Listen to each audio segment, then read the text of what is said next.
On the morning of the 1st of May, after the fighting had swept along the shoulders of the Orange Turnpike here for some while, the decisive moment right here came when Stonewall Jackson, as he had done so many times before and would do most famously tomorrow, came in from the flank on an exposed Yankee line and swept it up.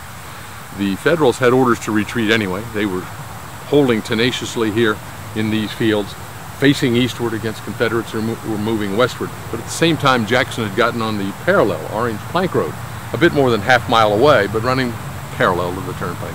And his troops down there were contesting against Federal 12th Corps troops who were facing him. When the opportunity came, Jackson simply turned his division of Rhodes, who would lead his flank attack the next day, on the morrow, turned it 90 degrees, moved it north toward us, and had completely outflanked the Federal line. That required the Federals, of course, to turn and flee.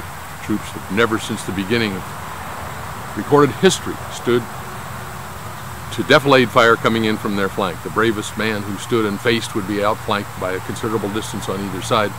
So when Jackson came through the brush up to within sight of this road, that was about the end of it. Robert Rhodes's division, in his official report, Rhodes said, "When we reached the ridge within sight of the road, we halted." And that was about the end of the battle. So this was not a flank attack that smashed into the Federals. It simply made them uncomfortable, made their position untenable. And all of the fighting on this ground then swept onto the western edge on the lip above Mott's Run, or Lick Run as it's sometimes called.